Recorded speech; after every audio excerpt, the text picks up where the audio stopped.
அங்கிங்கெனாதபடி எங்கும் பிரகாசமாய் ஆனந்த பூர்த்தியாகி அருளோடு நிறைந்திருக்கின்ற இந்த அண்டத்தின் கண் வாழ்கின்ற அத்துணை உயிர்களையும் தன்னுடைய தனிப்பெரும் கருணையினாலே ஆண்டு அருள் புரிகின்ற முழுமுதற் பொருளாய் பரம்பொருளாய் விளங்குகின்ற அன்னை பராசக்தியை பற்றி பேசுவதும் பாடுவதும் போற்றுவதும் புகழ்வதும் என்பதெல்லாம் அவளுடைய கருணை இருந்தால் தான் நடக்கும் இல்லையா? அவன் அருளாலே அவன் தாழ் வணங்கி என்று மாணிக்க வாசகர் மிக அழகாக சொல்லுகிறார் இல்லையா? அது சிவபெருமானத்தன்னு சொன்னாரு, பராசக்தியை சொன்னாரா? அப்படிலாம் நீங்க கேட்கணும், கவனிக்கணும். அந்த அருள் என்ற நாமத்திற்கு என்ன பொருள் என்றால் சக்தி என்று பொருள். அவன் அருளாலே அவன் தாழ் வணங்கி. சிவபெருமான நீங்க வேண்டணும்னா யாரோட கருணை வேண்டாம்? சக்தியின் கருணை வேண்டும், பராசக்தியின் கருணை வேண்டும். அவ கருணை இருந்தா தாங்க சிவபெருமான் கிட்ட நம்ம போய் கும்பிட போட முடியும், இல்லைன்னா முடியாது. அம்மா இருந்தால் தான் அப்பன் இல்லையா? அவளை பத்தி நம்ம சிந்திக்க போறோம்னா நினைச்சு பாருங்களேன். அந்த அருள்மழையை நித்தமும் அடியேன் மீது பொழிந்து கொண்டிருக்கக்கூடிய அன்னை பராசக்தியின் திருவடி தாமரைகளை போற்றி தொழுது இந்த உரையை அடியேன் தொடர்கின்றேன். ஒரு கேள்வியோடு ஆரம்பிக்கலான் இருக்கிறேங்க. ஒரு பேராசிரியையாக இருக்கின்ற பட்சத்தினாலே ஒரு வகுப்பறைக்குள்ள போன உடனே அடியேன் என்ன பண்ணுவேன்னா கேள்விதாங்க கேட்பேன். ஏன்னு சொல்லுங்களேன், கேள்வி கேட்கறது தான் அவ்வளவு எளிது இல்லையா? கேள்வி கேட்கறது தானே ரொம்ப எளிமையான விஷயம். பதில் சொல்றதா? கேள்வியா பதிலா? திருவிளையாடல் படத்துல தருமி சிவபெருமான் சொன்னா தெரியாது யாருக்கும். நாகேஷ சிவாஜி கணேசன் சொன்னாதான் எல்லாருக்கும் தெரியும் இல்லையா? நாகேஷ் என்ன பண்ணுவாரு? கேள்விதான் கேட்பாரு. ஏன்னு சொல்லுங்க, எளிதான விஷயம் இது. கேள்வி கேட்கறது பதில் தானே கஷ்டம். அதனால தான் நான் என்ன பண்றேன், கேள்வி கேட்கிறேன். என்ன கேள்வி இப்ப கேட்கிறேன் பாருங்க. உலகத்திலேயே சிறந்த பிறவி எது? யாராவது சொல்லுங்க பாப்பா, கூட்டத்தில் இருக்கக்கூடியவர்கள். என்னங்க நீங்க பாட்டுக்கு வந்தீங்க, சொற்பொழிவுனா என்ன செய்யணும்?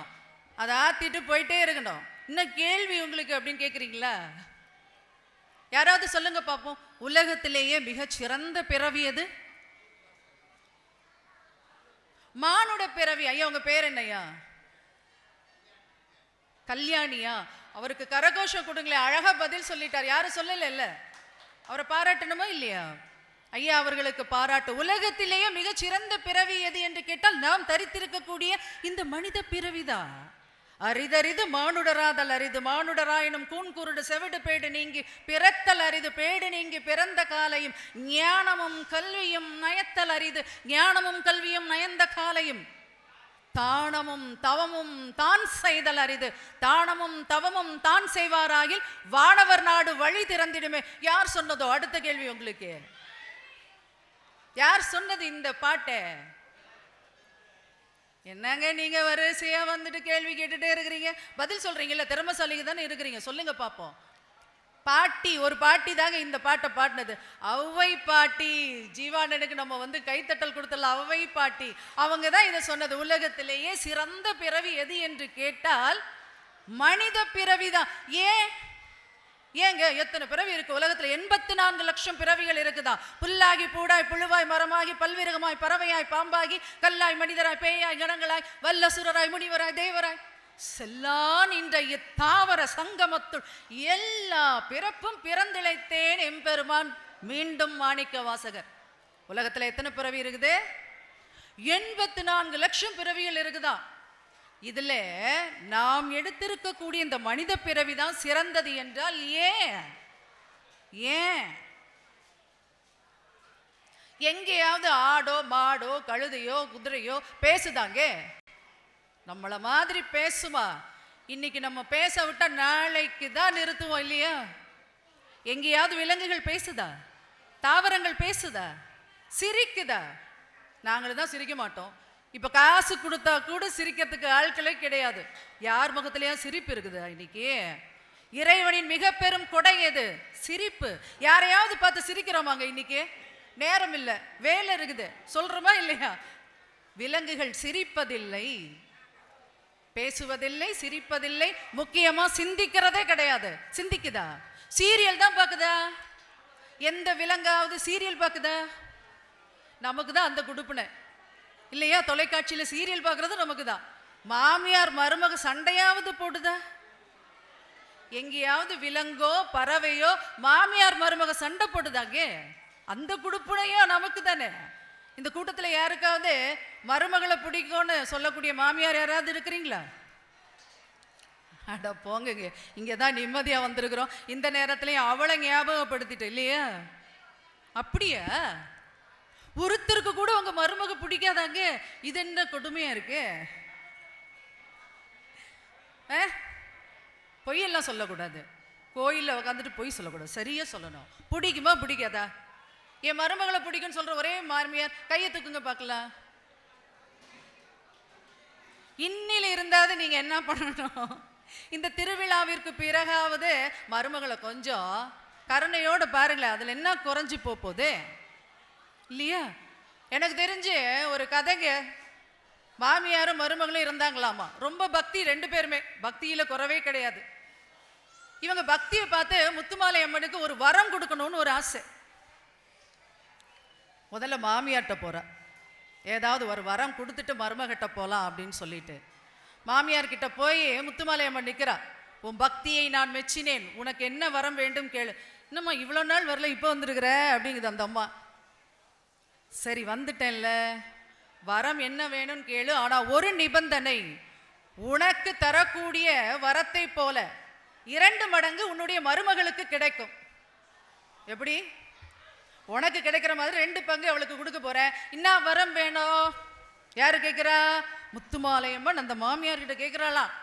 அந்த மாமியார் யோசிக்கிறாங்க, நீங்க என்ன வரம் கேட்பீங்களோ? நீங்க அவெல்லாம் எங்கெங்க வர போறா? நம்பிக்கையோட அம்மன் முன்னாடி போய் நிக்கிறோம் நம்ம இல்லையே. அவள் எல்லாவற்றையுமே தருவாள் என்ற நம்பிக்கையில அவள் முன்னாடி போய் நிற்கிறோம் இல்லையே. எந்த வரவுமே கேட்க மாட்டோம் நம்ம இல்லையா? கேட்பீங்களா?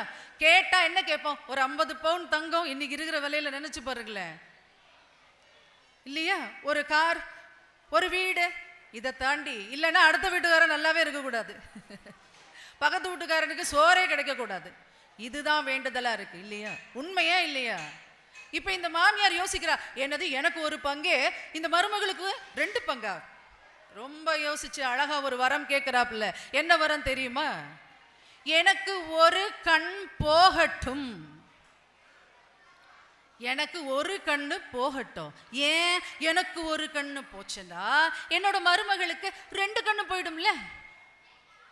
என்னமான வரம் பாருங்களேன். மாமியார் கேட்குற மாதிரி வர இந்த உலகத்துல யாராலையும் கேட்க முடியாது. எனக்கு ஒரு கண்ணு போனாலும் பரவாயில்ல, என் மருமகளுக்கு 2 கண்ணு போயிடணும். இப்படி தானே இருக்கு இன்னைக்கு மாமியார் மருமகள் உறவு. பார்த்தா முத்துமாலையம்மா, அம்மாடி இதுதான் நான் வரதே இல்லை, உங்ககிட்டலாம் நான் வரோம் என்ன வேணும்னு கேட்கறதே இல்லைன்னு இந்த பக்கமே வர்றது கிடையாது. ஆக இப்படித்தான் இருக்குது இன்னைக்கு மாமியார் மருமகள் உறவு. அந்த குடுப்பனையும் நமக்கு தான். மருமக கிட்ட சண்டை போடணுமா? அந்த குடுப்பனையும் மனுஷனுக்கு தாங்க இருக்குது. இதெல்லாம் விடுங்கள, இப்ப கொஞ்சம் நேர்மறையாக பார்ப்போம். பேசுறது, சிரிக்கிறது, சிந்திக்கிறது எல்லாமே நம்ம தான்.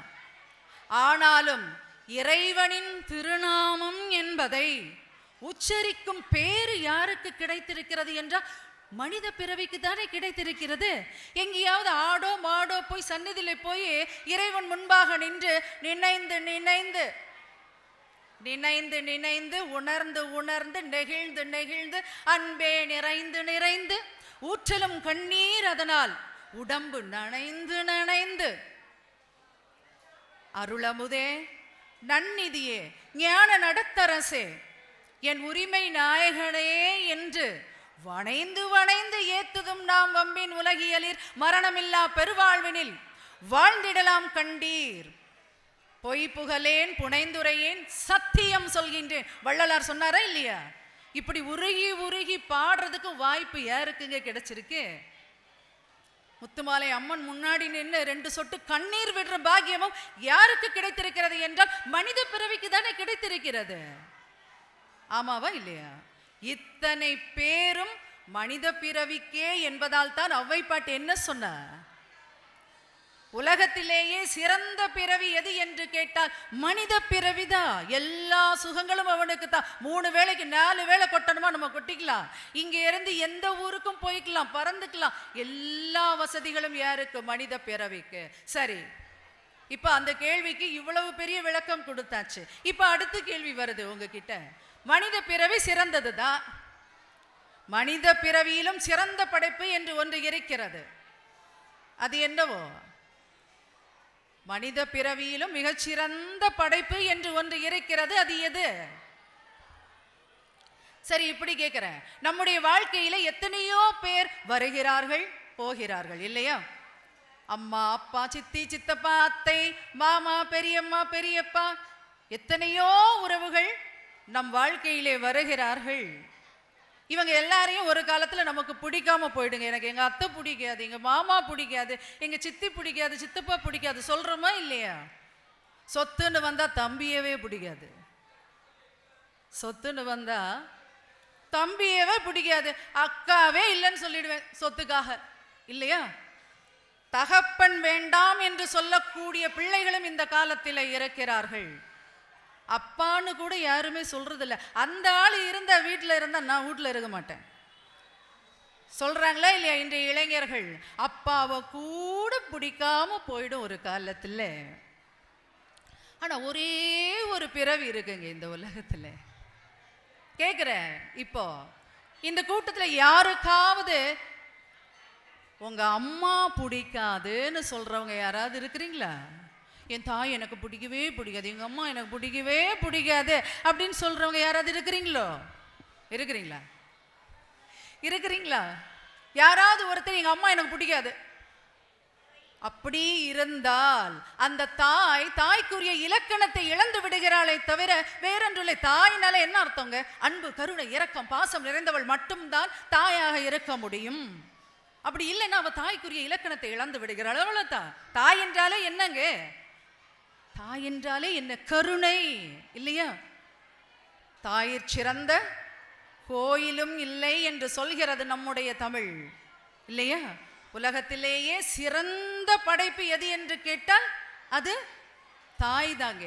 ஒரு குழந்தை எப்படிப்பட்டவனாக இருந்தாலும் அவர்கள் நன்றாக இருக்க வேண்டும் என்று நினைக்கும் ஒரே இதயம் அந்த தாயின் இதயம் தான், எப்படிப்பட்ட குழந்தையா இருக்கட்டும். அதே போல தன்னுடைய குழந்தைக்கு ஒரு ஆபத்து வருகிறது என்று அந்த தாய் நினைத்து விட்டால் தன் உயிரை கொடுத்து கூட காப்பாற்றுவாள். உண்மையா இல்லையா? இல்லையா? எடுத்துக்காட்டு சொல்றேன் பாருங்களேன். ஒரு தாய் எப்படி இருப்பாள் என்று. ஒரு தாய், இப்ப நீங்க இந்த சாலையில போயிட்டு இருக்கிறீங்க, ஒரு நாள் உங்களை ஒரு நாய் துரத்துதுன்னு வச்சுக்கலாம், சரிங்களா? நாய் என்றாலே உங்களுக்கு பிடிக்காது, அவ்வளவு பயம். ஒரு தாயை சொல்றேன். ஒரு பெண்மணியாக நீங்கள் போய் கொண்டிருக்கிறீர்கள், ஒரு நாய் உங்களை துரத்துது, உங்களுக்கு நாயை பார்த்தாலே பயம். என்ன செய்வீங்க? எங்கேயாவது போய் ஒளிஞ்சுப்பீங்க, இல்லையா? ஏதாவது ஒரு வீட்டுக்குள்ள ஓடி போய் ஒளிஞ்சுப்பீங்க. சரி, அடுத்த நாள் நீங்களே தான் அதே சாலையில் செல்கிறீர்கள். உங்களை இப்போது நாய் துரத்தவில்லை, உங்களுடன் வருகின்ற உங்களுடைய மகனையோ மகளையோ துரத்துகிறது என்று வைத்துக் கொள்வோமே. உங்க பிள்ளைய துரத்துதுங்க இப்ப நாய், ஓடி ஒளிஞ்சுப்பீங்களா? ஒளிஞ்சுப்பீங்களா? அட சொல்லுங்க, என்ன செய்வீங்க? அந்த நாயை எப்படியாவது அடித்து கொல்ல வேண்டும் என்ற எண்ணம் உங்கள் மனதில் வரும். கல்லு கிடைக்கலையா? 10 விரல் இருக்கு என் கையில, என் பிள்ளைதான் எனக்கு பெருசு, இல்லையா? அந்த பிள்ளையை காப்பாத்துறதுக்கு நான் என்ன வேணாலும் செய்வேன் ஒரு தாயாக. அதே தாய் தானே முந்தின நாள் போனா அதே சாலையில ஓடி ஒளிந்தாள் அல்லவா? இன்னைக்கு எங்க இருந்துங்க அந்த தைரியம் வந்தது? தாய்மை கொடுத்த தைரியம் தான் அது. இது நான் சொல்லேங்க, சுவாமி விவேகானந்தர் கூறிய அற்புதமான கதை. ஒரு தாய்க்கு தாய்மை என்னும் பேராற்றல் கொடுக்கக்கூடிய சக்தி எங்கிருந்தோ வருது பாருங்க, தன்னுடைய குழந்தையை காப்பாற்றுவதற்கு, இல்லையா? ஆக இந்த உலகத்திலேயே தன்னுடைய குழந்தை நன்றாக இறக்க வேண்டும் என்று நினைக்கக்கூடிய ஒரே இதயம், துடிக்கக்கூடிய இதயம் எது என்று கேட்டால் தாயின் இதயம் தான். ஒரு ஜென்மத்திற்கு வரக்கூடிய ஒரு தாய்க்கே இத்தனை கருணையும் இத்துணை பாசமும் இத்துணை அன்பும் இருக்கிறது என்றால், இந்த அண்ட சராசரங்களையும் படைத்து அத்துணை உயிர்களையும் படைத்து காக்கக்கூடிய அன்னை பராசக்திக்கு அவளுடைய குழந்தைகளாகிய நம் மீது எத்துணை கருணையும் எத்துணை அன்பும் எத்துணை பாசமும் இருக்கும் என்று நினைத்து பாருங்களேன். ஒரு ஜென்மாவுக்கு தானே நம்ம தாய் வர்றாங்க, அவங்களுக்கே நம்ம மேல இவ்வளவு பாசம். அப்போ இந்த உலகத்தையே படைத்து காக்கக்கூடிய பேரரசியாக இருக்கக்கூடிய முத்துமாலை அம்மனுக்கு நம் மீது எத்துணை கருணை இறக்க வேண்டும். அந்த கருணை இருக்கிறதுனால தான் அவளை பத்தி இங்க உட்கார்ந்து பேசிட்டு இருக்கிறோம் இல்லையா?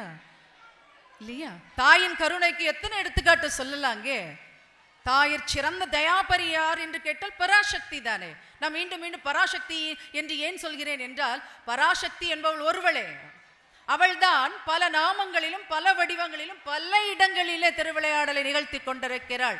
காஞ்சியிலே காமாட்சியாக இருக்கிறாள், மதுரையிலே மீனாட்சியாக இருக்கிறாள், காசியிலே விசாலாட்சியாக இருக்கிறாள். நம்ம ஊர்ல எப்படிங்க இருக்கிறா?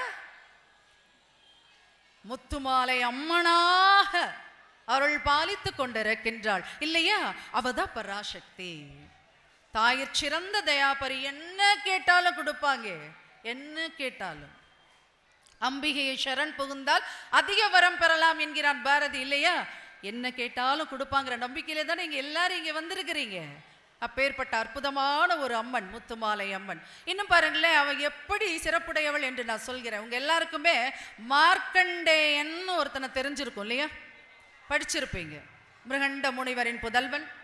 வெறும் 16 வயசு வரைக்கும் தான் அந்த குழந்தை உயிரோடு இருக்கும் என்பதுதான் விதி. எத்தனை வயசு வரைக்கும்? 16 தான். அந்த குழந்தைக்கும் தெரியும், அந்த குழந்தையை பெற்ற பெற்றோருக்கும் தெரியும், படைத்த ஈசனுக்கும் உமைக்கும் தெரியும். 16 வயசுல குழந்தை, அவனுக்கு உயிர் போய்விடும் என்பது அனைவருக்கும் தெரியும். ஒரு குழந்தைக்கு இல்லைன்னா ஒரு மனிதனுக்கு தன்னுடைய இறப்பு தேதி தெரிந்து விட்டால் எவ்வளவு கஷ்டமா இருக்கும் நினைச்சு பாருங்களேன். அதனால்தான் இறைவன் இறப்பு இந்த தேதியை நமக்கு சொல்லவே இல்லை. பயப்படுவோமா? இல்லைன்னா இருக்கிற அத்தனை பாவங்களையும் செஞ்சுட்டு போயிடலாம். நாளைக்கு அடியே நீங்க இருக்க மாட்டேன்னு தெரிஞ்சா என்ன செய்யணும்? நல்லது செய்யணும். ஆனா அப்படி செய்வோமா? இருக்கிற அத்தனையும் செய்வோம் இல்லையா? பக்கத்து வீட்டுக்காரனை நிம்மதியா இருக்க விடப்படாது. எப்படி அவன் சாப்பிடுறது இல்லையா? செய்வோமா இல்லையா? ஆனா இங்க மார்க்கண்டையன் என்ன பண்றான் பாருங்க. 16 வயசு வந்துருச்சுங்க அந்த பையனுக்கு. அன்னைக்குதான் அவனுடைய மரணம் நிகழ வேண்டிய நாள். குழந்தை ரொம்ப பயப்படுதுங்க. அப்போ யாரு சொல்றா பாருங்க, அன்னை பராசக்தியானவள் சொல்றா, குழந்தாய் பயப்படாதே, பயப்படாதே. நீ என்ன செய்ய? ஒவ்வொரு கோயிலுக்கா போ, என்ன சொல்லிட்டே போனோம், ஓம் நம சிவாய, ஓம் நம சிவாய, ஓம் நம சிவாய என்று சொல்லிக்கொண்டே போ. உன்னை யமன் ஒன்றுமே செய்து விட முடியாது என்று. இந்த குழந்தை பாவங்க கோயில் கோயிலா போகுது. என்ன சொல்லிட்டு போகுது? ஓம் நம சிவாய. எப்பேற்பட்ட மந்திரம் இல்லையா? மந்திரங்கள் எத்தனை மந்திரம், பஞ்சாட்சர மந்திரம் அப்படின்னு சொல்லும் பொழுது நம சிவாய இருக்கு, சிவாய நம இருக்கு. எப்படி வேணாலும் சொல்லலாம். நம சிவாய என்பது ஸ்தூல மந்திரம், சிவாய நம என்பது சூட்சும மந்திரம். எந்த மந்திரம் வேணாலும் சொல்லலாம் இல்லையா? இகபர சுகம் தரக்கூடிய 2 மந்திரங்கள். சரி, இந்த குழந்தை என்ன பண்ணுது? நம சிவாய நம சிவாய நம சிவாய என்று சொல்லிக்கொண்டே ஒவ்வொரு கோயிலா போகுதுங்க. கடைசியில பாத்தீங்கன்னா தான் தோன்றீஸ்வரர் அப்படிங்கிற ஒரு ஆலயம். இந்த ஆலயத்துல போய் குழந்தை என்ன பண்ணுது? சிவலிங்கத்தையும் அணைத்து கொண்டே ஓம் நம சிவாய், ஓம் நம சிவாய், ஓம் நம சிவாய் பயத்துல சொல்லிட்டே இருக்கு. இப்ப பாருங்க, ஒரு ஆள் வரா. உலகத்திலேயே சரியான நேரத்திற்கு சரியான இடத்திற்கு வரக்கூடிய ஒரே ஆள் யாரு? அடுத்த கேள்வி பதில் சொல்லுவீங்கன்னு எதிர்பார்த்துட்டே இருக்கிறேன்னா. எங்கேயாவது நம்ம சரியான நேரத்துக்கு போயிருக்கிறோமா? ஒரு கல்யாண வீட்டுக்கு சரியான நேரத்துக்கு போவோமா? ஒரு விழாவுக்கு சரியான நேரத்துக்கு போவோமா? போக மாட்டோம். ஆனா இந்த உலகத்துல ஒரே ஒருத்தன் இருக்காங்க, சரியான நேரத்துக்கு போய் நிப்பான். யாரோ? அப்படி ஒரு ஆள் இருக்கிறான உலகத்துல. யம தர்மராஜன். அவருக்கு கரகோஷம் கொடுக்கலாம். உலகத்திலேயே சரியான நேரத்துக்கு நிற்கக்கூடிய ஒரே ஆளு யம தர்மராஜன் தாங்க. அந்த நேரத்துல எல்லாம் நீங்க போய் எனக்கு அங்கே ஒரு 2 ஏக்கர்ல நிலம் இருக்கு பார்த்துட்டு வரேன் அப்படியெல்லாம் சொல்ல முடியாது. என் மனைவியை இதுவரைக்கும் நான் அன்பு செஞ்சதே கிடையாது, 60 வயசாச்சு, ஒரு 10 நிமிஷம் பாசமா பேசிட்டு வரேன்லாம் நீங்க சொல்லவே முடியாது. அப்ப கேட்பாங்க, 60 வயசு கொடுத்தேன்ல, 60 வருஷங்கள் உனக்கு வாழ்றதுக்கு கொடுத்தேனா இல்லையா? ஒரு நாளாவது உன் மனைவி மீது அன்பு செலுத்திருப்பாயா? நான் கொடுக்க போறேன் இந்த 2 நிமிஷத்துல. போடா, கிளம்பு, நேரம் முடிஞ்சாச்சு. உணர்ந்து கொள்ள வேண்டும், வாழ்க்கையை உணர்ந்து வாழ வேண்டும். சரியான நேரத்துக்கு வந்து பாச கயிறோட நிற்பான். அப்பெல்லாம் நம்ம எதுவும் கெஞ்சினாலும் முடியாது, கதறினாலும் முடியாது, கிளம்பியே ஆகணும், தடுக்கவே முடியாது. இப்படி எங்க வந்து நிற்கிறான் யமன்? தான் தோன்றீஸ்வரர் ஆலயத்துல இந்த மார்க்கண்டேயனை பிடிக்கிறதுக்கு வந்தாச்சு. கையில ஒரு கயிறு வேற வச்சிருக்கிறாங்க. அந்த கயிறுக்கு பாசக்கயிறுன்னு வேற பேரு. கயிறுக்கு பேர பிறகுல பாசக்கயிறாமா. அந்த பாச கயிறு எடுக்கிற சரியான நேரம் வருது. யாருக்கு? இந்த பையனுக்கு. என்ன சொல்லிட்டு இருக்கிறான்? எல்லாரும் வாயை திறந்து ஓம் நம சிவாய சொல்லுங்க பார்க்கலாம். ஓம் நம சிவாய, ஓம் நம சிவாய, ஓம் நம சிவாய என்று சொல்லிக்கொண்டே இருக்கிறான். இப்ப பாசக்கயிறை வீசுறான் பாருங்க யம தர்மராஜன். வீசினவன் சரியா வீசணுமா இல்லையா? அந்த குழந்தை மேலையும் படுது அந்த பாசக்கயிறு. யாரு? எம்பெருமான் ஈசனின் மீதும் படுகிறது. அந்த சிவலிங்கத்துக்கு மேலேயும் பட்டுருச்சு. வேலையை ஒழுங்கா செய்யணுமா இல்லையா? யார் மேல படுது? அணைச்சிருக்கிறான் பாருங்க இந்த பாசக்கயிறு. அவனையும் அவன் அணைத்துக் கொண்டிருந்த சிவலிங்கத்தையும் தொட்டு விடுகிறது இந்த பாசக்கயிறு. உள்ளே இருந்து வர்றாருங்க. யாரு? சிவபெருமான் காலசம்ஹார மூர்த்தியாக. சிவபெருமான சும்மா பார்த்தாலே கொஞ்சம் பயமா இருக்கும். சும்மா பாருங்களேன், ஆஜானு பாகுவான உடல். சிவபெருமானை பத்தி தாங்க பேசிட்டு இருக்கேன், யாரையோ பத்தி பேசுற மாதிரியே பாக்குறீங்களே. சிவபெருமான் தான். நினைச்சு பாருங்க எப்படிப்பட்ட ஒரு தேகம் இல்லையா அவருக்கு. பவளவாய் கமலச்செங்கன் யார சொல்லுவோம்? திருமால சொல்லுவோம். அதே போல பவள மேனி கொண்டவன் யார்? சிவபெருமான். அவ்வளவு அற்புதமான ஒரு மேனி, அவ்வளவும் திருநீர். பார்க்கறதுக்கு கொஞ்சம் பயமா தான் இருக்கும். சிவனாலே சோதனை தானே பண்ணுவாரு இல்லையா?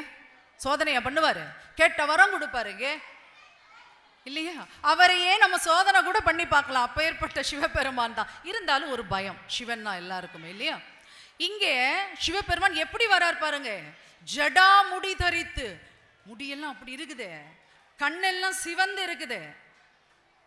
வராருங்க அப்படியே அந்த பானத்துல இருந்து வெடிச்சு. எவ்வளவு தைரியம் இருந்தால், எவ்வளவு துணிச்சல் இருந்தால், என்னுடைய குழந்தை என்னுடைய நாமத்தை சொல்லிக் கொண்டிருக்கின்ற பொழுது அவனுடைய உயிரை எடுக்க வருவாயமா என்று யாரை பார்த்து கேட்கிறாரு? சிவபெருமானை பார்த்து கேட்கிறாருங்க. யம தர்மராஜனை பார்த்து கேட்கிறாரு. எப்படி இருக்கும் நினைச்சு பாருங்களேன். சிவபெருமான் வந்து இப்படி எல்லாம் கேட்டா என்ன ஆகும்? நடுங்குறான். இறைவா, அவ்வளவுதான். சொன்ன உடனே நெஞ்சு மேல ஒரு உதை. யம தர்மராஜன் நெஞ்சு மேல உதைக்கிறாருங்க சிவபெருமான். சாதாரண ஒரு குழந்தை நம்ம மாறு மேல உதைச்சாலே தாங்க முடியாது இல்லையா? பிள்ளைங்கிறதுனால பொறுத்துப்போம். யாரு மிதிக்கிறாங்க? எந்த ஈசன் யார மிதிக்கிறாரு? யம தர்மராஜன் நெஞ்சில மிதிக்கிறார். ஒரு உதை, அவ்வளவுதான். இப்படியே பறந்து அந்த ஊருக்கு போயிட்டான். யம தர்மராஜன் காலி, முடிஞ்சது கதே. யம தர்மராஜனுக்கே மரணத்தை கொடுத்தவன் யார் என்று கேட்டால் ஈசன். நினைச்சு பாருங்களேன், முடிஞ்சு போச்சு. குழந்தை காப்பாத்தப்பட்டுருச்சு. யாரு? மார்க்கண்டேயன். என்றென்று மார்க்கண்டேயனாக இரு அப்படின்னு சொல்றோமா இல்லையா? அந்த குழந்தையை காப்பாற்றினது யாரு? ஈசன், சிவபெருமான் அப்படின்னு நீங்க நினைக்கிறீங்களா? இப்பதாங்க உங்களுக்கு ஒரு கேள்வி வருது. சிவபெருமான் உதைச்சார் இல்ல, எந்த காலால உதைச்சாரோ? ரொம்ப பெரிய கேள்வி கேட்டுட்டேனா? சிவபெருமானுக்கு இருக்கிறது ரெண்டே காலு தானே. நீங்க இடதுன்னு சொன்னா அது தப்பா இருந்தா நான் வலதுன்னு சொல்ல போறேன். நீங்க வலதுன்னு சொல்லி அது தப்பா இருந்தா நான் இடதுன்னு சொல்ல போறேன். எந்த காலால உதைச்சாரோ? இடது காலால். மீண்டும் அவருக்கு கல்யாணி ஐயா அவர்களுக்கு மீண்டும் நாம் கரகோஷத்தை எழுப்பலாம். இடது காலால் தான் உதைத்தார். அவங்க ரெண்டு பேர் சொன்னாங்களா? அவங்களுக்கு சேர்த்தே நம்ம பாராட்ட சொல்லிடலாம். உங்களுடைய பெயர் என்னம்மா? மிக அற்புதமாக வந்து நிற்கிறாங்க பாருங்க. உங்களுடைய நிகழ்ச்சி இருக்குதா? ஓ, அடியனுடைய மனமார்ந்த பாராட்டுகளும் வாழ்த்துக்களும். அவங்களுக்கு கரகோஷம் கொடுக்கலாம். அந்த குழந்தைகள் தான் சொல்லியிருக்காங்க. மிக அற்புதம். ஆக இடது காலால உதைச்சார். சரி, ஏங்க இடது காலால உதைச்சாரு, வலது காலால ஏன் உதைக்கல? அடுத்த கேள்வி சொல்லுங்க பார்க்கலாம். ஏன் இடது காலால உதைக்கணும்? பொதுவா நமக்கு எதை செய்யணும்னாலும் வலது கால் தானே வரும். நினைச்சு பாருங்க. வலது கை வலது கால் தான் முதல்ல நிற்கும் எந்த ஒரு செயலை செய்ய வேண்டும் என்றாலும். ஆனா இங்க இடது காலால உதைச்சிருக்கிறாரு. ஏதோ இருக்குதே உள்ளே இருக்கிறது யாரு? சிவனின் இடப்பாகத்தில் இருப்பவள் யாரோ? அன்னை பராசக்தி உதைச்சது யாருங்க? அங்க பராசக்திங்க. சிவபெருமான் உதைக்கல. என்னுடைய குழந்தையின் உயிரை எடுப்பதற்கு உனக்கு இத்தனை துணிச்சலா என்று கேட்டவள் யார் என்று கேட்டாள் அன்னை பராசக்தி. உள்ளே இருந்து உதைச்சது அதுதாங்க தாய். அதுதான் தாய். நீங்க நினைக்கிறீங்க சிவபெருமான் உதைச்சாரான்? இல்ல, அங்கேயும் வந்து நின்றாள் அன்னை பராசக்தி. தாயின் கருணை என்பது அதுதான்.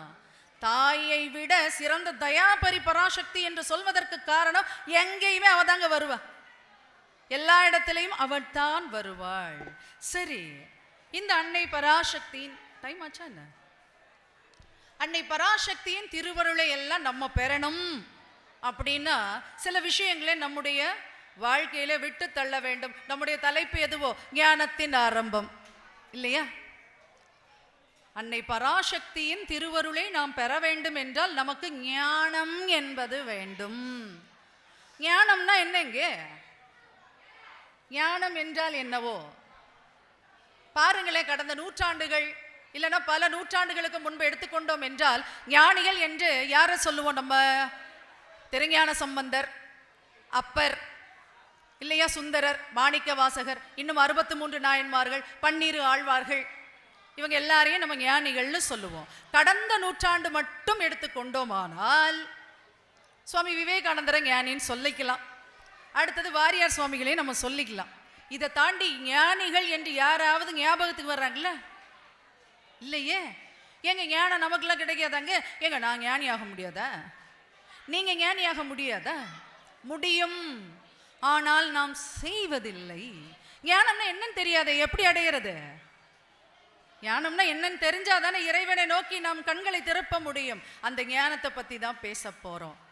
கேட்கலாம், ஞானத்துக்கும் வயசுக்கும் சம்பந்தம் இருக்குமோ? வயசான ஞானம் வந்துடுமோ அப்படின்னா, ஞான சம்பந்தருக்கு ஞானம் எப்ப கிடைச்சது?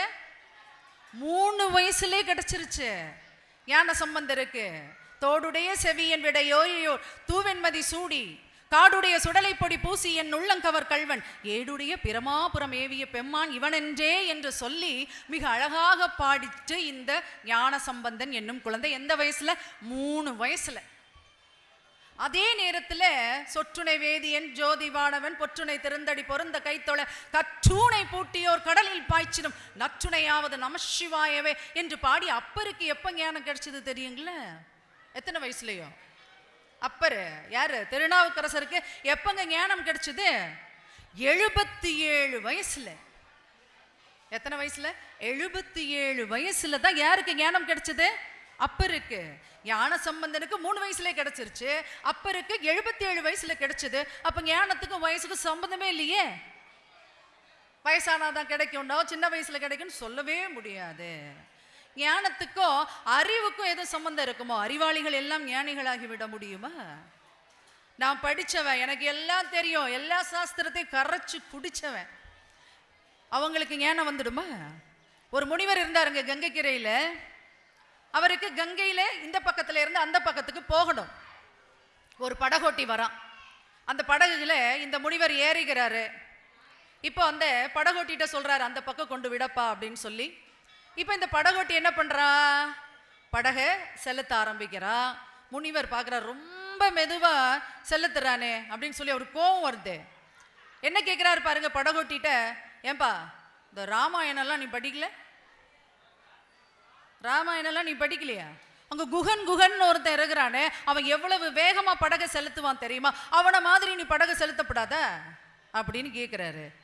இப்போ படகோட்டி சொல்றான், சாமி எனக்கு ராமாயணம் தெரியாது, நான் படித்ததே இல்லை, பள்ளிக்கூடலாம் போய் படித்ததே இல்லை, எனக்கு அதெல்லாம் தெரியாது சாமி. ஏன் சாமி அப்படின்னு கேட்கும்போது முனிவர் சொல்றாரு, அட பாவி, ராமாயணம் தெரியாம இருக்கிறியா? உன் வாழ்க்கையில 25% போச்சே. எவ்வளோ போச்சு? 25% போச்சே. அவன் அமைதியா ரொம்ப பாவம் போல போயிட்டு இருக்கிறான். இப்போவும் முனிவர் விடலை. இந்த முனிவர் எல்லாம் படித்தவர், சர்வ கலைகள் அறிந்தவர், எல்லா சாஸ்திரங்களும் படித்தவர். இப்போ இன்னும் விட மாட்டேங்கிறாரு. ஏண்டாப்பா இப்படி ஓட்டுற? மகாபாரதம் தெரியுமா? அதில் அர்ஜுனன்னு ஒருத்தன் இருப்பானே, அவன் எவ்வளவு வேகமாக வில்லு விடுவான், அதாவது அம்பு விடுவான் தெரியுமா? அப்படியாவது கொஞ்சம் படகு செலுத்தப்படாதா அப்படின்னு கேட்கும்போது மீண்டும் சொல்கிறான் படகோட்டி, ஐயா நான் அன்றாடம் காட்சி. எனக்கு நீங்க சொன்ன ஏதோ சொன்னீங்கல்ல, என்ன ராமாயணமா அதுவும் தெரியாது, இப்ப ஏதோ சொன்னீங்கல்ல அந்த மகாபாரதம் தெரியாது, ஏதோ ஒரு பேர் சொன்னீங்களே அர்ஜுனனா என்னமோ, அதுவும் எனக்கு தெரியாது சாமி. எனக்கு தெரிஞ்சதெல்லாம் இந்த பக்கத்துல இருக்கிறவங்கள அந்த பக்கத்துல விடுவேன், அந்த பக்கத்துல இருக்கிறவங்கள இந்த பக்கத்துல விடுவேன், அவ்வளவுதான் தெரியும் சாமி. இப்ப முனிவர் சொல்றாரு, அட பாவி, மகாபாரதம் தெரியாம இந்தியாவுல நீ என்ன பண்ற, படகு ஓட்டிட்டு இருக்கிறியா? வாழ்க்கையில 50% போச்சேடா. அப்படிங்களா சாமி? சரி, இப்போ வந்துட்டே இருக்குது படகு. இப்பவும் முனிவர் விடல, எல்லாத்தையும் விடு. ஏதாவது சொற்பொழிவாவது கேட்டிருக்கிறியா வாழ்க்கையில? தீட்சையாவது கேட்டிருக்கிறியா? அதுக்கெல்லாம் எங்க சாமி எனக்கு நேரம்? வீட்டை கவனிக்கவே எனக்கு நேரம் இல்லை. ராமாயணம் படிச்சு மகாபாரதம் படிச்சுட்டு சொற்பொழிவெல்லாம் கேட்டுட்டு இன்னும் எனக்கு ஒண்ணுமே தெரியாது. அடா பாவி, ஒரு ஞானிய கூட நீ வாழ்க்கையில சந்திச்சதே கிடையாதா? உன் வாழ்க்கையில 75% போச்சே. இப்ப நம்ம படகோட்டி சொல்றா, அப்படியா சாமி, எல்லாம் பேசினியே சாமி. நடு ஆத்துல போயிட்டு இருக்குது இப்ப படகு. எல்லாம் சொன்னியே, உனக்கு நீச்சல் தெரியுமோ? என்ன தெரியுமோ? நீச்சல் தெரியுமோ? உடனே முனிவர் கேட்கிறாரு, ஏண்டாப்பா நட்டாத்துல வந்து நீச்சல் தெரியுமான்னு கேக்குறியே, ஏன்? படகுல ஓட்ட விழுந்திருக்குது, எனக்கு நீச்சல் தெரியும், நான் எப்படியாவது நீந்தி போயிடுவேன். நீச்சல் தெரியாதேடா, அடப்பாவி சாமி, வாழ்க்கையில 100% போச்சே. போச்சே போச்சே 100% போச்சேன்னு சொல்லி படகோட்டி என்ன பண்ணிடுறான், ஆத்துல விழுந்து தப்பிடுறாங்க நீந்தி. நம்மால் இருக்கிறார் பாருங்க முனிவர், ஆத்தோட போயாச்சு, முடிஞ்சு போச்சு கதை. எத்தனையோ சாஸ்திரங்கள் கற்றவன், சகல சாஸ்திர வித்தைக்காரன், வேதங்கள் அறிந்தவன் தண்ணியோட போறான். ஆக ஞானத்துக்கும் அறிவுக்கும் சம்பந்தம் கிடையாது. புரியுதா? வயசுக்கும் ஞானத்துக்கும் சம்பந்தம் கிடையாது, அறிவுக்கும் ஞானத்துக்கும் சம்பந்தம் கிடையாது. எதுக்குதாம்மா சம்பந்தம் சொல்லுங்கம்மா அப்படின்றீங்களா? அதைத்தாங்க சொல்ல போறேன். எதுக்கு சம்பந்தம்? இதே மாதிரி நம்மளுக்கு வருது பாருங்க இந்த சந்தேகம். இதே மாதிரி ராமகிருஷ்ண பரமஹம்சருடைய 3 சீடர்களுக்கு வந்துச்சாமா, ஞானம் என்றால் என்ன அப்படின்னு சொல்லிட்டு. அவர் எவ்வளவோ விளக்கி பார்க்குறாருங்க, இப்படி எல்லாம் சொல்லி சொல்லி பார்க்குறாரு. அந்த 3 சீடர்களுக்கு நம்மளுக்கு ஏறாத மாதிரி அவனுக்கு ஏறவே இல்லை தலையில. பார்க்குறாரு. இந்த மாணவர்களுக்கெல்லாம் பார்த்தீங்கன்னா வகுப்பறைகளை விட செய்முறை வகுப்பறைகள் ரொம்ப பிடிக்கும், ப்ராக்டிக்கல் கிளாஸஸ்ன்னு சொல்லுவோம். அதே மாதிரி அவர் நினைக்கிறாரு, மாம்பழம்னு சொல்றதை விட வகுப்பறைக்கு மாம்பழத்தை எடுத்துட்டு வந்து காமிச்சா புரிஞ்சிடும் குழந்தைங்களுக்கு, இல்லையா? இன்னைக்கு அப்படியா இருக்குது, வகுப்பறைகள் அப்படியா இருக்குது. ஆனா அதுதான் புரியும் இல்லையா? இவர் நினைக்கிறாரு இந்த 3 சீடர்களுக்கும் எப்படியாவது சொல்லி கொடுத்துடணும் அப்படின்னு சொல்லிட்டு என்ன பண்றாரு, ஒரு நாள் அந்த 3 சீடர்களையும் வர வைக்கிறாருங்க. வர வச்சு ஒரு அறையில உட்கார வைக்கிறாரு. இவர் ஒரு அறைக்குள்ள போறாரு. அங்க பாத்தீங்கன்னா ஒரு மேஜை இருக்குது. அந்த மேஜை மேல 3 கிண்ணங்கள் இருக்கின்றன. 3 கிண்ணம் இருக்குது. ஒன்னு தங்க கிண்ணம், நல்லா கவனிக்கணும், நான் கேள்வி கேட்க போறேன் அடுத்தது. 3 கிண்ணம் இருக்குது. தங்க கிண்ணம் இருக்குது, வெள்ளி கிண்ணம் இருக்குது, பித்தளை கிண்ணம் இருக்கிறது. அந்த 3லையும் பாத்தீங்கன்னா சுட சுட சுண்ட காய்ச்சிய பால், ஏலக்கால்லாம் போட்டு சும்மா கம கமன்னு இருக்குது. என்ன இருக்குது? பால் இருக்குது. இந்த பாலை 3 கிண்ணத்திலையும் ஊத்தி வச்சுட்டு வெளியில வராரு யாரு? ராமகிருஷ்ண பரமஹம்சர். அங்க யார் இருக்கிறாங்க? 3 சீடர்களும் இருக்கிறார்கள். இப்போ முதல் சீடனை பார்த்து சொல்றாரு, உள்ள போய் அங்க இருக்கிற பாலை சாப்பிட்டுவான்னு சொல்றாரு. சரின்னு சொல்லிட்டு முதல் சீடன் என்ன பண்றா, உள்ள போறா. ஏங்க இப்ப நம்ம தாங்க முதல் சீடன். உள்ள போயாச்சு. அங்கே தங்க கிண்ணத்துல பால் இருக்குது, வெள்ளி கிண்ணத்துல பால் இருக்குது, பித்தளை கிண்ணத்திலையும் பால் இருக்குது. மனசாட்சியை தொட்டு சொல்லணும், நீங்க எந்த பாலை குடிப்பீங்களோ? நான் உண்மையை தான் சொல்லுவேன். இது என்னங்க, இது பெரிய கேள்வியா? தங்க கிண்ணத்துல பால் இருக்குது, வெள்ளி கிண்ணத்துல பால் இருக்குது, பித்தளை கிண்ணத்திலையும் பால் இருக்குது. எந்த பாலை நீங்க எடுத்து சாப்பிடுவீங்க? தங்க கிண்ணத்துல இருக்கிற பாலை தான். இன்னைக்கு தங்க விற்கிற விலைக்கு தங்க கிண்ணத்துல இல்லை, நான் பித்தளை கிண்ணத்துல தான் சாப்பிடுவேன்னு சொன்னா நீங்க பொய் சொல்றீங்கன்னு அர்த்தம். தங்க கிண்ணத்துல இருக்கக்கூடிய பாலை தான் சாப்பிடுவோம். அதே தான் அந்த முதல் சீடனும் செஞ்சா. போன உடனே பார்க்குறான் பழ பழன்னு தங்கம், அடுத்தது பார்க்குறான் வெள்ளி, அடுத்தது பார்க்குறான் பித்தளை. நல்ல வேளை நம்மளை குரு முதல்ல அனுப்பிட்டார், ரொம்ப பாசம் போல இருக்கு என் மேலே அப்படின்னு சொல்லிட்டு கட்ட கட்டான்னு தங்க கிண்ணத்தில் இருக்கக்கூடிய பாலை சாப்பிட்டாச்சு. சாப்பிட்டு அமைதியாக வந்து உக்காந்துருக்கிறான். இப்போ ராமகிருஷ்ணர் ரெண்டாவது சீடரை பார்த்து உள்ள போய் பால் சாப்பிட்டு வா அப்படின்றாரு.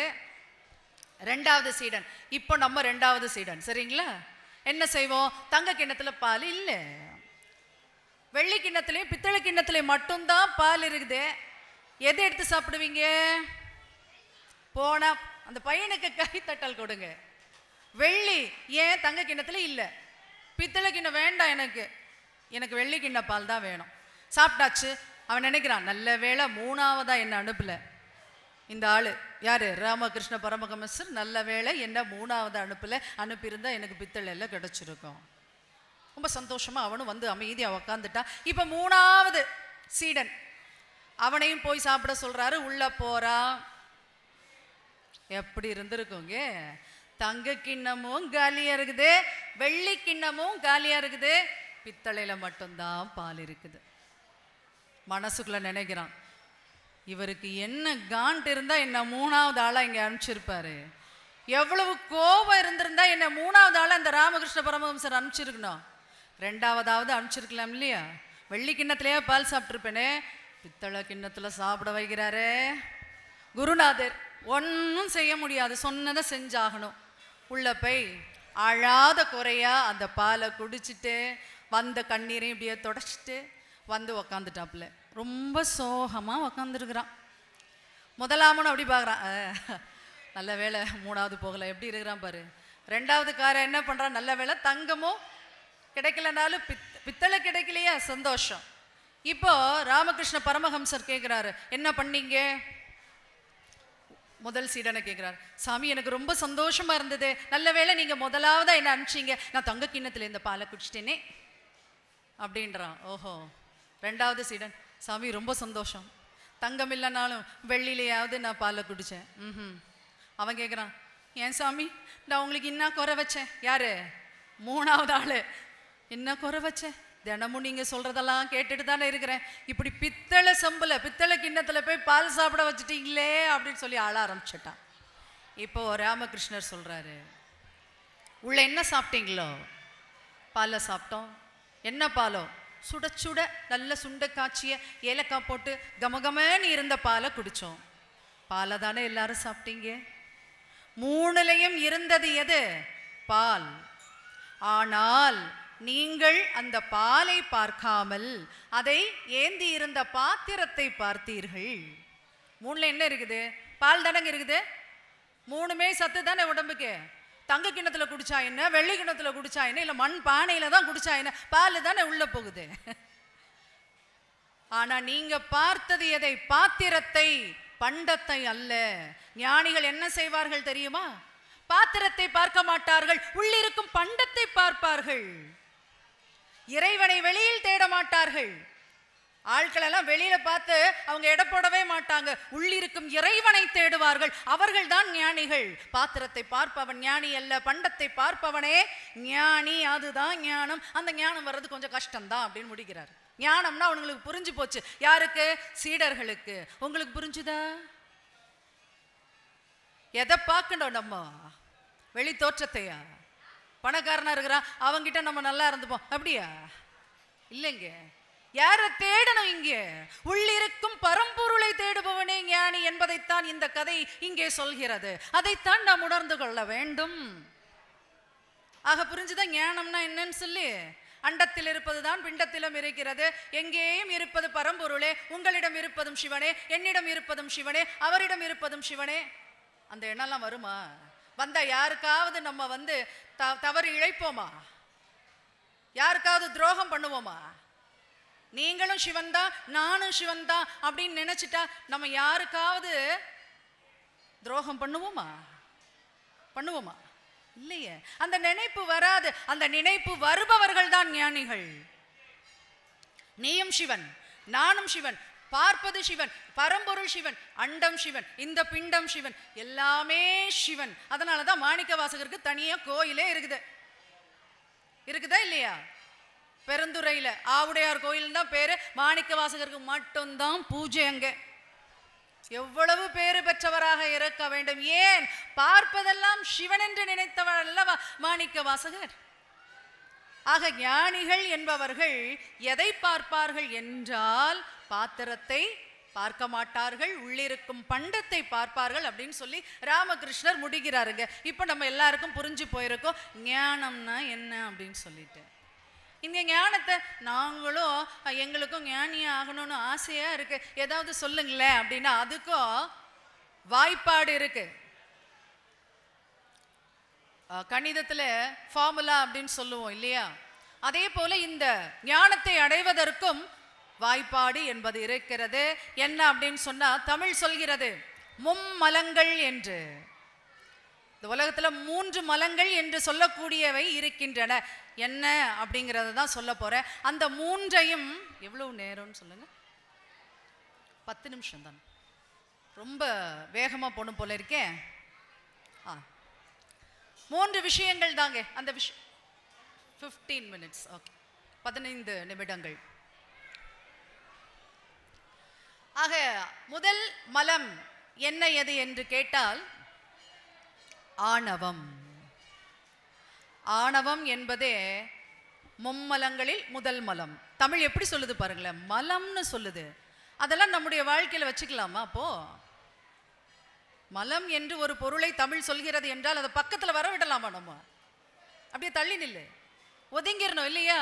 ஆணவம் என்றால் என்னவோ, நான் தான் படித்தவன், நான் தான் பணக்காரன், ஊர்லயே பார்த்தீங்கன்னா நான் தான் பணக்காரன், ஊர்லயே அத்தனை டிகிரி மொத்தமா நான் தான் வச்சிருக்கிறேன், ஊர்ல பெரிய வீடு எனக்கு தான், நான் படித்தவன், நான் தான் பணக்காரன், நான் தான் பதவியில் இருப்பவன், இப்படி நான் நான் நானே உயர்ந்தவன் உயர்ந்தவன் உயர்ந்தவன் என்று வருகின்ற பட்சத்திலே அங்க ஆணவம் வந்துருது.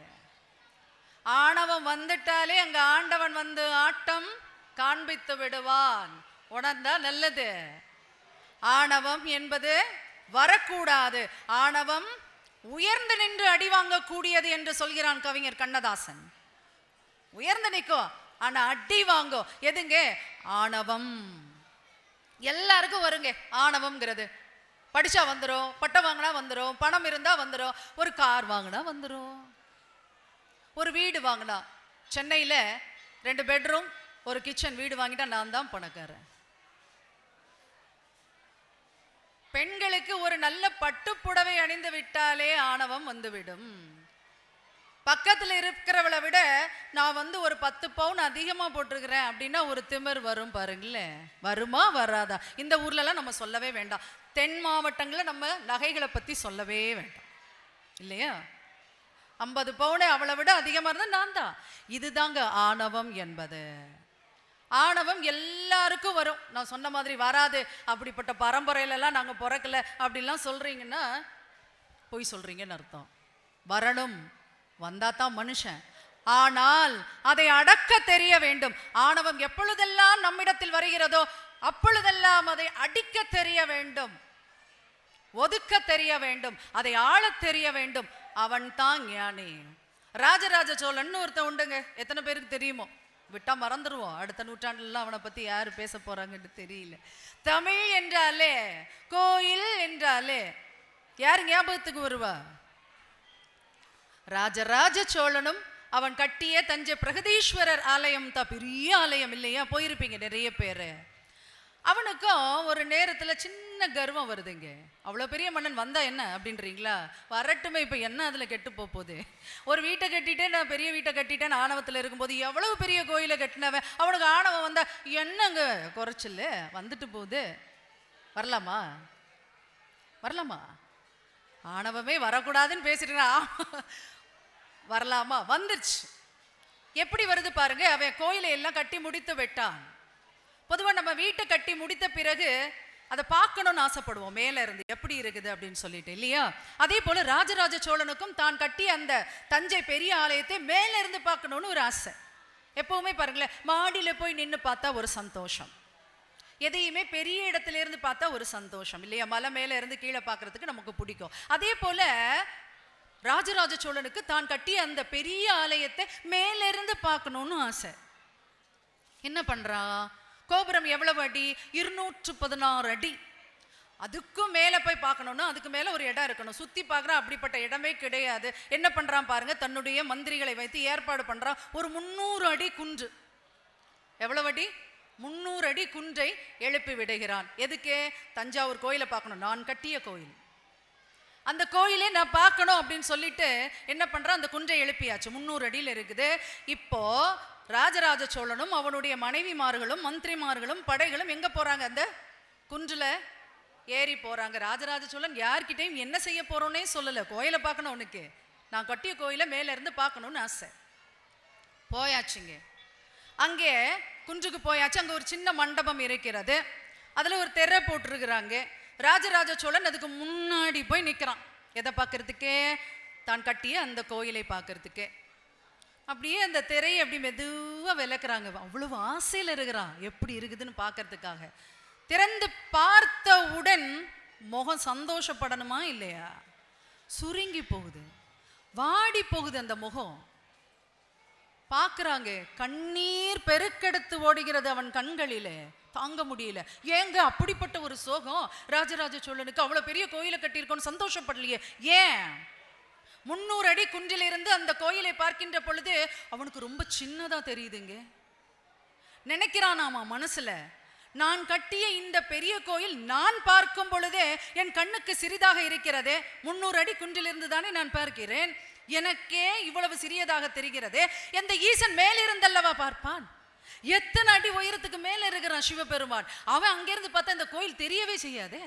இன்னும் பெரிய கோயிலை கட்டிட்டேன் நானு. பெரிய கோயிலையா கட்டியிருக்கேன் நான்? அல்ப மானுடனான நான் சிறிய கோயிலை கட்டிக்கொண்டு எல்லோரிடத்திலும் பெரிய கோயிலை கட்டிவிட்டேன், பெரிய கோயிலை கட்டிவிட்டேன் என்று மார்தட்டி கொண்டிருக்கிறேன். இன்றிலிருந்து நான் அதை சொல்ல மாட்டேன். என்ன சொல்ல மாட்டேன்? பெரிய கோயில் பெரிய கோயில் என்று நாம் கொண்டாடி கொண்டிருக்கின்றோம். ஆனால் ராஜராஜ சோழனின் மனத்தில் என்ன தோன்றுகிறது? மிகச்சிறிய கோயிலை கட்டிக்கொண்டு நான் பெரிய கோயில் என்று தம்பட்டம் அடித்துக் கொண்டிருக்கின்றேனே. இறைவா, என்னை மன்னித்து விடு. இறைவா, எந்த ஈசனே, என்னை மன்னித்து விடு. நான் பெரிய கோயிலை கட்டவில்லை, இன்றிலிருந்து நான் இதை பெரிய கோயில் என்று சொல்ல மாட்டேன் அப்படின்னு சொல்லி திரைய மூடுறான், கண்ணீரை தொடச்சிக்கிறான், அப்படியே கீழே இறங்குறான். கூட போறவங்கள்லாம் நினைக்கிறாங்க பைத்தியக்காரனா இருப்பானோ, அவனே போறான், ஏதோ திரைய விளக்குறான், பார்க்கறான், மூடுறான், வரான், ஒன்னும் சொல்ல மாட்டேங்கிறானே. கேட்க முடியாது. ஏன்? மன்னன் ராஜராஜ சோழன்ட்டெல்லாம் யாரும் கேட்க முடியுமாங்க? அப்படியே முடியாது. எல்லாம் அமைதியா போறாங்க. அன்றிலிருந்து அவனுடைய ஆணவம் அடங்கியது. சிவபாத சேகரனாக மாறி போனான். நம்ம தான் இன்னைக்கு கொண்டாடிட்டு இருக்கிறோம். ஆகவே ஆணவம் என்பது நம்முடைய மனத்தில் துளிர்த்து கொண்டே இருக்கும். எப்பொழுது அது அடங்கும்? எல்லாமும் நடப்பது அவனால் என்ற நினைப்பு வந்தாலே ஒழிய அது அடங்காது. ஆணவம் எப்பங்க அடங்கும்? இறைவன் என்பவன் இருக்கிறான், அவன் ஒருவனே, அவனாலே தான் அத்துணை காரியமும் உலகத்தில் நடக்கிறது. அவனன்றி அணுவும் அசையாது என்று எவன் ஒருவன் நினைக்கிறானோ அவனிடத்திலே ஆணவம் இருப்பதில்லை. இதைத்தான் ராஜராஜ சோழனுடைய அந்த சம்பவம் நமக்கு நினைவுபடுத்துகின்றது. புரிஞ்சுக்கணும். ஆணவம் வரும், வராதுன்னெலாம் சொல்லக்கூடாது, வரும். ஆனால் அந்த ஆணவத்தை நாம் அடக்க தெரிந்தவர்களாக இறந்துவிட்டால் நம்ம தாங்க ஞானி. அவ்வளவுதாங்க விஷயம். ஒரு விஷயம் சொல்லியாச்சு உங்ககிட்ட. சில பேருக்கு பார்த்தீங்கன்னா பக்தியிலையும் ஆணவம் வரும். தர்மம் என்ன சொல்கிறது தெரியுமா? நம்முடைய இந்த தர்மம் பக்தியிலும் ஆணவம் வரக்கூடாது. நான் தான் இந்த கோயிலுக்கு இவ்வளவு செய்றேன், ஊர்ல எவனும் செய்யல, அந்த எண்ணம் வரவே கூடாது. இந்த கோயிலுக்கு ஏங்க தஞ்சாவூர் கோயிலை கட்டிட்டு ஒரு இடத்துல கூட ராஜராஜ சோழன் ஒரு பேரை எழுதி வச்சுட்டு போலங்க அந்த மன்னன். ஒரு டியூப் லைட்டை வாங்கி போட்டு உபயம் அப்படின்னு போடுறோம்னா எந்த அளவுக்கு நம்ம இருக்கிறோம்? டியூப்லைட் இல்லாம அம்மனுக்கு இருக்க முடியாதா? நீங்க போடுற டியூப்லைட்ல தான் அவ படிக்கிறாளா, வாழ்றாளா? இல்லைங்க. ஆனா நமக்குள்ள ஒண்ணு வருது பாருங்க, நம்ம பேர் அதுல இருக்கணும். பக்தியிலும் ஆணவம் வரக்கூடாது. அர்ஜுனனுக்கு, அர்ஜுனன் தெரியுமா? மகாபாரதத்தில் சிறந்த வில்வித்தை வீரன், சிறந்த கிருஷ்ண பக்தன், அப்படிதான் நமக்கு தெரியும் இல்லையா அர்ஜுனன். அர்ஜுனனுக்கு ஒரு நாள் அப்படியே தோணுது, இந்த உலகத்திலேயே சிறந்த கிருஷ்ண பக்தன் நான் தான், உலகத்திலேயே சிறந்த கிருஷ்ண பக்தன் நான் தான் அப்படின்னு ஒரு எண்ணம் வருது. அதை யார்கிட்ட கேட்குறாப்புல? பரந்தாமனிடமே கேட்குறாப்புல. அவன் லேசுப்பட்ட ஆளா? கிருஷ்ண சாதாரண ஆள்? அங்கே எப்பேற்பட்டவன் இல்லையா? அவன் மனசுல உள்ள அத்தனையும் அவனுக்கு தெரியுது. என்னடா கும்பிட்றதெல்லாம் சரிதான், அதுக்காக நீ பெரிய சிறந்த கிருஷ்ண பக்தனா இரு, உனக்கு பாடம் புகட்டுகிறேன். பக்தியில் கர்வம் வரக்கூடாது. நான் தான் சிறந்த பக்தின்னு நான் நினைக்க கூடாது. உலகத்துல என்னை விட சிறந்த பக்திகள் இந்த உலகத்துல எத்தனை ஆயிரம் பேர் இருக்கிறார்கள் இல்லையா? நான் தான் முத்துமாலையம்மனுக்கு சிறந்த பக்தியா? இல்லை, என்னை விட எத்தனையோ லட்சம் மக்களுக்கு அவள் தாயாகவும் எப்படியோ விளங்குகிறாள் இல்லையா? நினைக்கலாமா? அப்படி அர்ஜுனன் நினைச்சிட்டாப்புல, பரந்தாமனுக்கு கிருஷ்ணனுக்கு தெரிஞ்சிட்டாப்புல. இப்போ ஒரு பாடம் புகட்டணும். அர்ஜுனனை கூப்பிடுறான் கிருஷ்ணன், வா நம்ம 2 பேரும் மாறு வேடம் போட்டுக்கொண்டு ஒரு இடத்துக்கு போறோம், அமைதியா நடக்கிறத மட்டும் பாரு அப்படின்னு சொல்லிட்டு அர்ஜுனன் யாரை கூட்டிட்டு போறா? அர்ஜுனனை கூட்டிட்டு போறா. 2 பேரும் இப்ப மாறு வேஷத்துல போறாங்க. எங்க போறாங்க? பிங்கலை அப்படின்ற ஒரு ஏழையின் வீட்டுக்கு போறாங்க. போற வழியில அவளுடைய வீடு இருக்கு. அப்ப கிருஷ்ணன் சொல்றான், அர்ஜுனா நாம் இந்த வீட்டில் அமுது சாப்பிட்டு விட்டு நாம் செல்லலாமே. சரி கிருஷ்ணா, நீ சொன்னா சரியா தான் இருக்கும். 2 பேரும் இப்ப உள்ள போறாங்க. அங்க பிங்கலை என்ற அந்த பக்தை இருக்கிறாள். அவளை கூப்பிடுறாங்க அம்மா அப்படின்னு கூப்பிடும்போது அந்த அம்மா வெளியில வராங்க. என்னப்பா அப்படின்னு சொல்லும் பொழுது, நாங்கள் வழிப்போக்கர்கள், எங்களுக்கு கொஞ்சம் பசியா இருக்கு, ஏதாவது கூட சாப்பிட்டுட்டு அப்படியே போறோம் அப்படின்னு சொன்ன உடனே அந்த அம்மா சொல்லுது, ஒரு பூஜை பண்ணுவேன், பூஜை முடித்த பின் உங்களுக்கு நான் என்கிட்ட இருக்கக்கூடிய கஞ்சியை கொடுக்குற, சாப்பிட்டுட்டு போங்க அப்படிங்குது. சரின்னு இவங்க காத்து கொண்டு இருக்கிறார்கள். இந்த அம்மா உள்ள போய் பூஜை பண்ணுதுங்க. அங்க அழகான கிருஷ்ண விக்கிரகம் இருக்கிறது. அந்த விக்கிரகத்துக்கு முன்னாடி பார்த்தீங்கன்னா 3 கத்தி வச்சிருக்கிறாப்புல. ஒரு சின்ன கத்தி, அதை விட பெரிய கத்தி, அதை விட பெரிய பெரிய கத்தி. பார்க்கறான், அர்ஜுனனும் பார்க்கறான், என்னடா இது? இந்த அம்மா கிருஷ்ண விக்கிரகத்துக்கு முன்னாடி 3 கத்தியை வச்சிருக்குதே, என்னன்னு கேட்போம் அப்படின்னு சொல்லி பொறுமையா இருக்கிறாப்புல. இப்போ அந்த அம்மா பூஜையை முடிச்சுட்டு வெளியே வந்தாச்சு. வெளியே வந்துட்டு சாப்பிட வாங்க அப்படின்னு சொல்லி சாப்பாடு போட்டுட்டே இருக்குது. அர்ஜுனன் சாப்பிட்றான். கிருஷ்ணன்ட்ட சொல்றான், கிருஷ்ணா அந்த விக்கிரகத்துக்கு முன்னாடி அந்த அம்மா 3 கத்தி வச்சிருக்குதே, கத்தி வச்சு என்ன பூஜையோ கொஞ்சம் கேள அப்படின்னு சொல்லும் போது இறப்பா சாப்பிட்டுட்டு கேட்போம். சாப்பிட்டுட்டு கிருஷ்ணன் வந்து அந்த பிங்கலையை கூப்பிடுறாரு, தாயே நீ பூஜை பண்ணும்போது 3 கத்தி வச்சிருக்கிறியே, அது ஏம்மா அப்படின்னு கேட்கும்போது, அதுவா 3 பேரை குத்துறதுக்கு அப்படின்னுது. என்ன? அந்த கத்தியை வச்சு 3 பேரையும் குத்துறதுக்கு. சின்ன கத்தி யாருக்கு தெரியுமா? குசேலன் குசேலன்னு ஒருத்தன் இருக்கிறான், அவனை குத்துறதுக்கு வச்சிருக்கிறேன். குசேலன்னு நம்ம எல்லாருக்கும் தெரியும் இல்லையா? எவ்வளவு நெருங்கிய நண்பன் கிருஷ்ணனுக்கு, அவனை போடுறதுக்கு ஒருத்தி இருக்கிறா பாருங்க அங்கே. சரி, அடுத்த கத்தி இந்த பாஞ்சாலின்னு ஒருத்தி இருக்கிறா, அவளை குத்துறதுக்கு தான் இந்த 2வது கத்தி. மூணாவதா அவனை பேரை சொல்லவே எனக்கு பிடிக்கல, அப்படி ஒருத்தன் இருக்கிறானா? ஆமா, யாரு? இந்த அர்ஜுனன் ஒருத்தன் இருக்கிறான் பார். எப்படி இருந்திருக்கும் அர்ஜுனனுக்கு? 3வது பெரிய கத்தி யாருக்கு? அர்ஜுனனுக்கு. இங்க அர்ஜுன மாறு வேஷத்துல இருக்கிறாப்புல, உதறுது உள்ள. மாறு வேஷத்துல மட்டும் வரலன்னா பெரிய கத்தியால குத்து யாருக்கு? அர்ஜுனனுக்கு தான். நடுங்கி போற, வேத்து கொட்டது. கிருஷ்ணா இது என்ன புது கதையா இருக்குது? 3 கத்தியை வேற வச்சு இந்த அம்மா கும்பிடுது. அதுல 3வது கத்தி என்னையே குத்துறதுக்குன்னு வேற சொல்லுது, ஏதாவது கேட்டு சொல்லப்பா அப்படின்னு சொல்லும் பொழுது கேட்கிறாரு கிருஷ்ணர், பிங்கலை அந்த குசேலனை ஏன் குத்த வேண்டும்? உடனே அந்த அம்மா சொல்லுது, என் கிருஷ்ணனுக்கு வெண்ணெய் தான் பிடிக்கும். வெண்ணெய் ஏன் பிடிக்கும்? அவ்வளவு எளிதாக செல்லக்கூடிய ஒரு பொருள். வாயே வலிக்காம சாப்பிட்டு பழக்கம் உள்ளவன் யாரு? என் கிருஷ்ணன். ஆனா என் கிருஷ்ணனுக்கு போய் வாய் வலிக்க வைக்கக்கூடிய அவலை கொண்டு கொடுத்தவன் தான் இந்த குசேலன். எப்படி? என்ன சாப்பிட கொடுத்தான அவன்? அவல். அதை சாப்பிட்டா வாய் வலிக்குமா? யாருக்கு? என் கிருஷ்ணனுக்கு. வெண்ணையை கொடுக்கலாம்ல, அவலை கொண்டு கொடுத்து என் கிருஷ்ணன் வாய் வலிக்க பண்ணினவன் இந்த குசேலன். அதனால அவனை குத்தமா விட மாட்டேன். அடடா. 2வது பாஞ்சாலிக்கு. ஏம்மா பொம்பளையாச்சே, நீயும் பொம்பளையாச்சே, அவளை ஏன் குத்தணும்? அந்த பாஞ்சாலி என்னுடைய கோவிந்தனை கோவிந்தா கோவிந்தா என்று பலமுறை கூறி எத்தனை சேலையை வாங்கினா தெரியுமா? என்னுடைய கண்ணனுடைய கைகள் எவ்வளவு மென்மையானவை, எத்தனை சேலை எடுத்து எடுத்து கொடுத்துருப்பான். கை வலிச்சிருக்காதா என்னுடைய கண்ணனுக்கு? அடடா, என்னடா இது, கிருஷ்ணனுக்கு கை வலிக்கும். எவ்வளவு சேலை, இத்தனை சேலையை எடுக்கும் போது எவ்வளவு கை வலிச்சிருக்கும் என்னுடைய கிருஷ்ணனுக்கு. அதனால கண்டிப்பா நான் பாஞ்சாலியை குத்துவேன். சரி, மூணாவது அந்த அர்ஜுனன் ஒருத்தன் ஏதோ சொன்னியே, அவன் என்ன பண்ணினாப்புல? அவனா என்னுடைய கிருஷ்ணனுடைய கைகள் எவ்வளவு பஞ்சு போன்ற மென்மையானவை இல்லையா? அவன் கையில லகான் கொடுத்து, குதிரையை ஓட்டக்கூடிய அந்த தேரை செலுத்தக்கூடிய லகானை கொடுத்து முழுக்க முழுக்க காய்ப்புகளா பண்ணினவன் யாரு?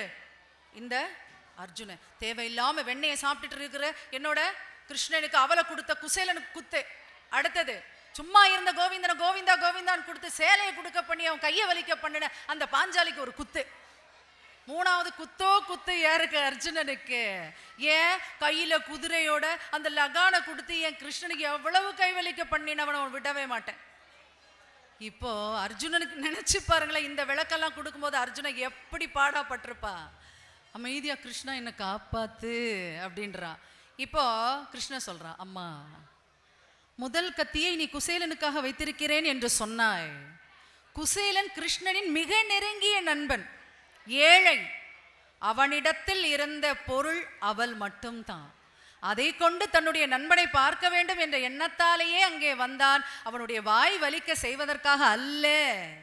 பாசத்தின் காரணமாக, அன்பின் காரணமாக அளித்த பொருள் அவள்.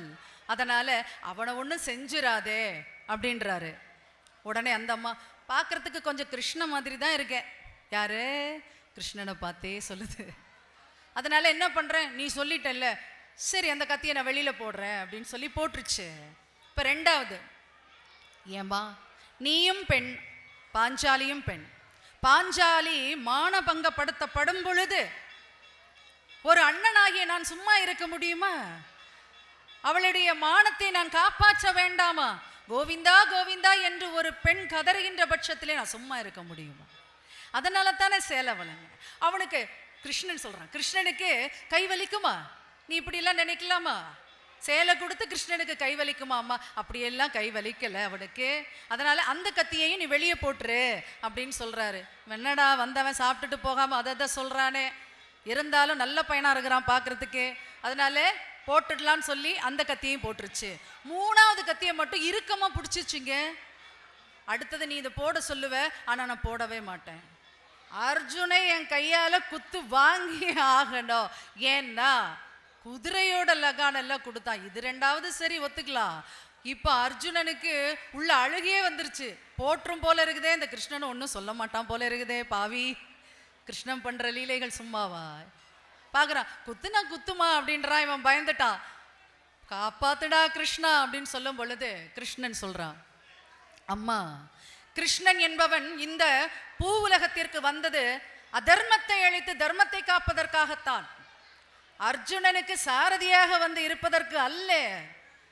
அவனை வைத்து இங்கே திருவிளையாடலை நிகழ்த்த வந்த சாரதி தான். அதனாலதான் பார்த்த சாரதி. அவனுக்கு ஒன்றும் கையெல்லாம் வலிக்காதம்மா. லகாம் பிடிச்சி கை வலிக்குமா கிருஷ்ணனுக்கு? நீ என்னம்மா? அதனால அர்ஜுனன் மூலயமாக இந்த பூமியிலே தர்மத்தை நிலைநாட்டுவதற்கு பகவத்கீதை என்னும் அழகான ஒரு நூலை தந்தவன் இல்லையா? அதுக்குத்தான் அந்த கிருஷ்ணன் வந்திருக்கிறானே தவிர வேற எதுக்கும் இல்லை. பாவம் பொழைச்சி போட்டோம், அந்த கத்தியை அப்படியே போட்டுறேன் அப்படின்னு சொல்லும் பொழுது மனசே இல்லாம போடுது. அர்ஜுன் அங்க இருந்தா குத்தி இருக்குமோ? தெரிஞ்சிருந்தா குத்தி இருக்கும் போல. போட்டுருச்சு. இப்போ ரொம்ப சந்தோஷமாயிட்டான். யார்? அர்ஜுனன். தப்பிச்சோம் பொழைச்சோம். கிருஷ்ணா வா, எனக்கு எல்லாமே புரிந்தது. பகவானே எனக்கு எல்லாம் புரிந்தது. உனக்கு கை வலிக்கும், கால் வலிக்கும், உடல் வலிக்கும், மேனி வலிக்கும் என்றெல்லாம் முருகக்கூடிய பக்தர்கள் இருக்கக்கூடிய இந்த உலகத்திலே நான் தான் சிறந்த பக்தன் என்று நினைத்தது எத்துணை பெரிய தவறு! எவ்வளவு பெரிய தவறு! நானா சிறந்த பக்தன்? இல்லை.